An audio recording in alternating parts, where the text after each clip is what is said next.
What's going on? Welcome to K Sports Talk. Yeah, I'm just gonna this time I am gonna play the video for KMTV Sports. It is in kind of another language, but you will kind of get the gist.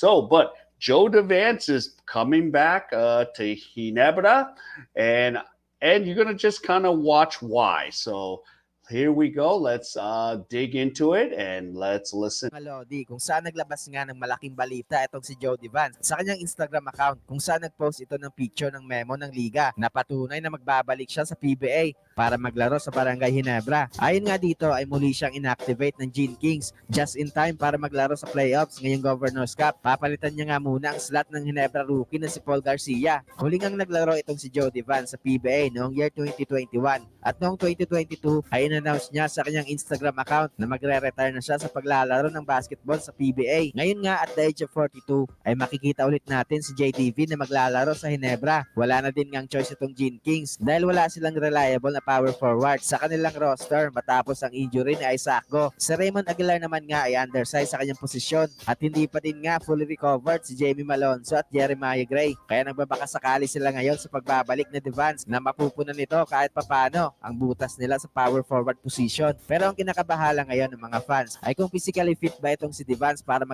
Okay, what you saw is the reason. One of the reasons I think the Vance is playing is because Isaac Go a little bit banged up. Jamie Malonzo, he's been out, and then Justin Brownlee just got injured. So hey, we're gonna need him back. So let's see how this goes. All right, let's keep reading, and we'll even look at the bracketing too. maglaro ulit ng basketball at malaking factor din ang kanyang age at for sure na hindi na ito kasing galing at bilis ng mga championship runs ng Ginebra. Pero abangan pa rin nga natin itong pagbabalik ni Joe at alam kong maraming mga PBA fans ang ma-excite na makita ulit maglaro si Joe Devance sa liga. All set na nga ang tapatan sa playoffs na magsisimula bukas. Okay, now here's the screwed up thing about the brackets. This is the Governor's Cup playoff brackets. Well, TNT and Lex is on one side, and TNT's the one seed. And then the other one seed is Rain or Shine against Magnolia Hotshot, one seed. Now, how do you screw that up? Because you worked so hard to be the one seed. Shouldn't Rain or Shine Magnolia be on the other side of the bracket? It's just mind blowing.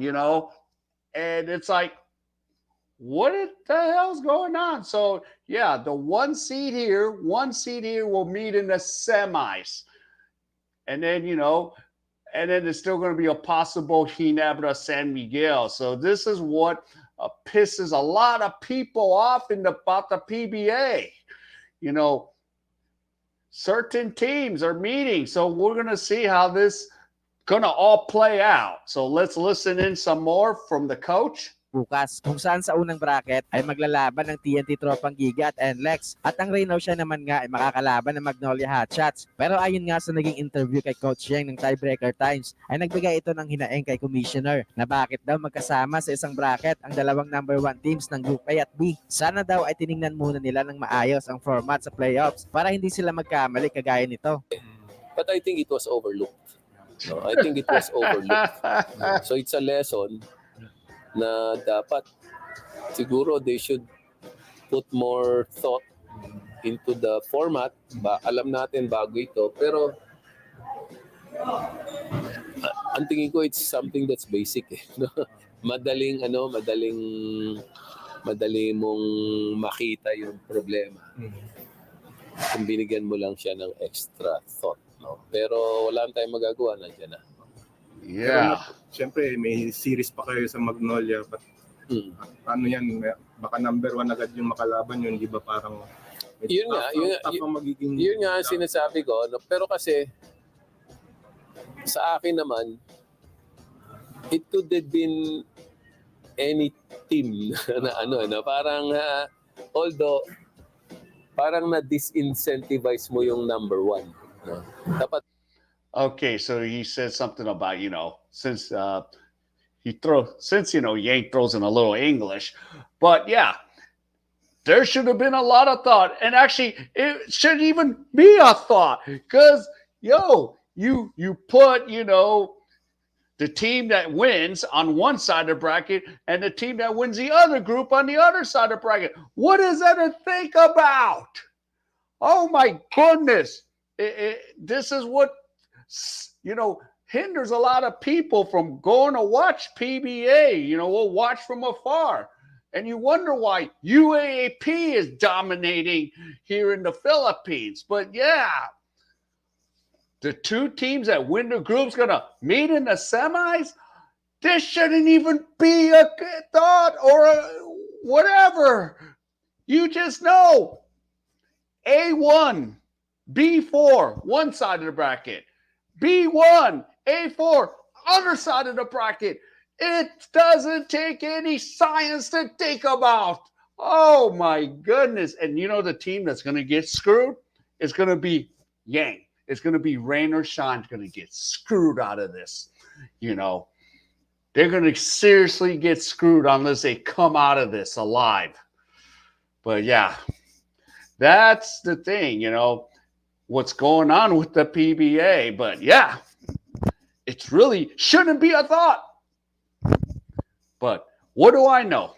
I'm just some outsider looking in, right? And I'm here in the Philippines, watch some of the PB games, enjoying some of the festivities with it. But again, what do I know?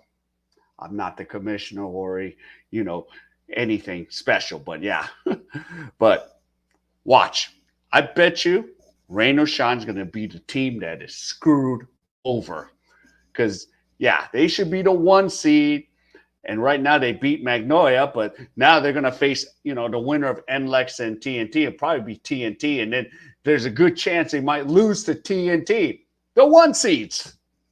But oh well, it's what it is. Okay. So if any of you enjoy this content, please give me the HKL special. Help the king out. Hit the like, subscribe, and comment. So wherever you are, stay safe.